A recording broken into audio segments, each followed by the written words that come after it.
Математика пәнінен 6-шы сынып оқулығының 1-ші бөлімінің нөмірі 21-ші есебі.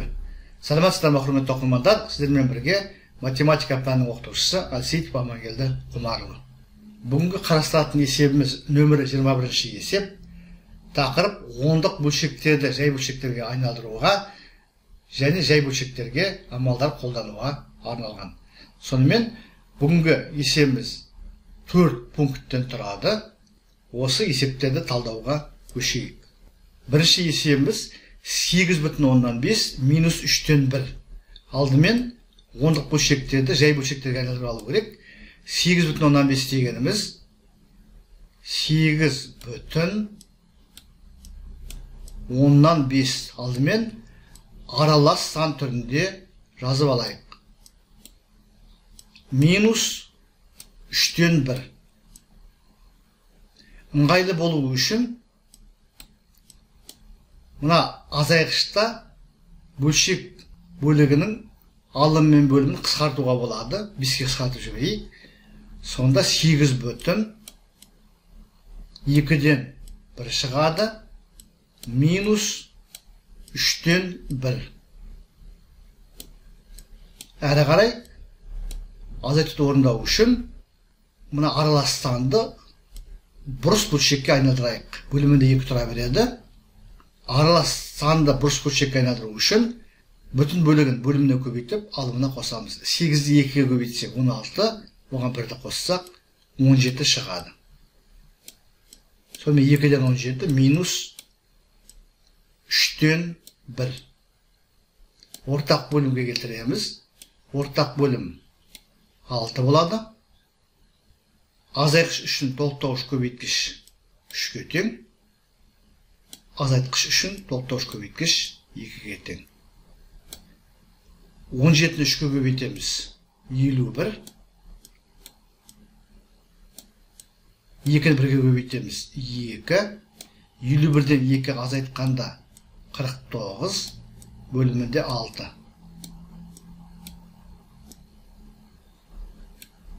Алтыдан 49 бұрыс бөлшекті аралас санға айналдырамын. 49-ды 6-ға бөлсем 8-ден келеді. 6 8-ден 48, 49-дан 48 айыртамын, 1 қалады. Яғни 8,6-дан 1 шығады. Есепті шығарудың тәсілдері көп. Мен екінші жолын көрсетейін. Мына жерге дейін орындап келдік дейік. Әрі қарай мына қараңыздар, азайғыштың бөлшек бөлігінен азайтқышты азайтуға болады. Сонда қараңыздар, 8,5 ортақ бөлім 6, толықтауыш көбейтікіш мына жерде 3 болады, мына жерде 2 болады. Сонда 3 минус 2. Яғни 8,6-дан 1 шығады. Екінші пунктті шығарып көрейік. 4,9-дан 1 қосу 1,8 тең болады. 4,9-дан 1 қосу 1,8. Бірінші қосылғышты жазып қоямыз. 4,9-дан 1. Екінші қосылғышта бөлшек бөлігінің алым мен бөлімін қысқартуға болады. 2-ге қысқартып жіберейік, сонда 5-тен 4 шығады. Бүтін бөлігін қосамыз. 4-пен 1-дің қосындысы 5 болады.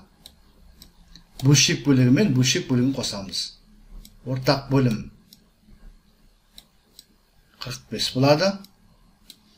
Мына бөлшекте толықтауыш көбейткіш 5-ге тең. Ал екіншісінде бұл жерде 9 болады.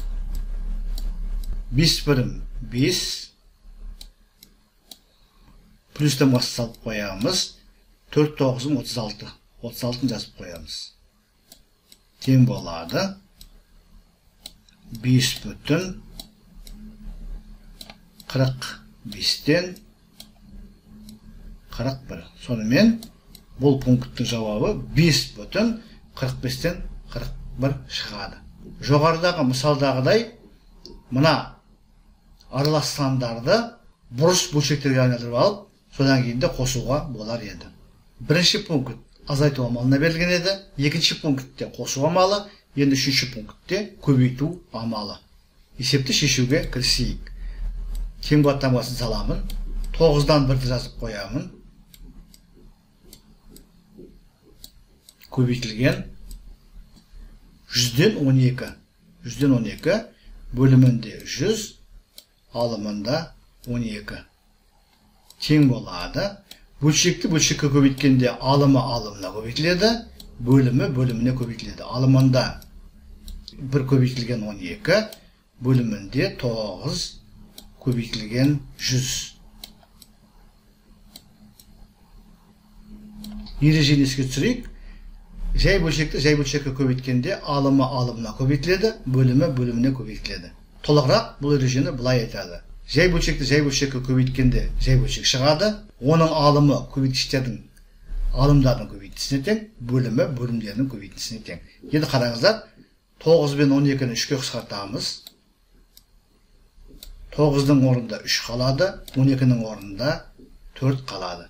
Содан кейін 100 бенен 4-ті қысқартуға болады, 4-ке қысқартамыз. Сонда 4-тің орнында алымында 1, бөлімінде 100-дің орнында 25 қалады. Тең болады. Алымында 1 көбейту 1, бөлімінде 3 көбейтілген 25.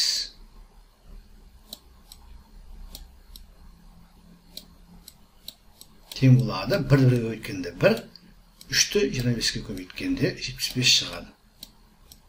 Сонымен бұл пункттың жауабы 75-тен 1. Төртінші пункт бөлуге берілген.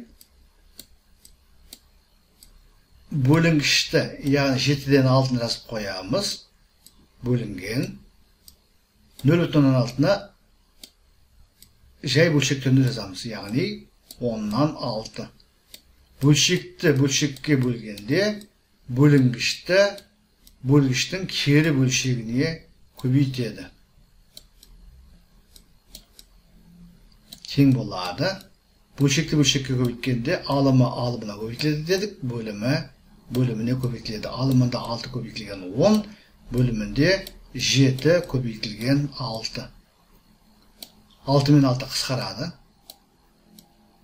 Алымында 6-ның орнында 1 қалады, бөлімінде 6-ның орнында 1 қалады. Сонда бізде 7-ден 10 шығады.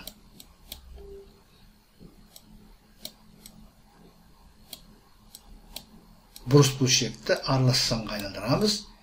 10-ды 7-ге бөлсек 1-ден келеді, 3 қалдық қалады, яғни 1,7-ден 3 шығады. Сонымен құрметті оқырмандар, біз бүгінгі сабағымызда 6-шы сыныптың математика оқулығының бірінші бөліміндегі 21-ші есепті толық талдадық.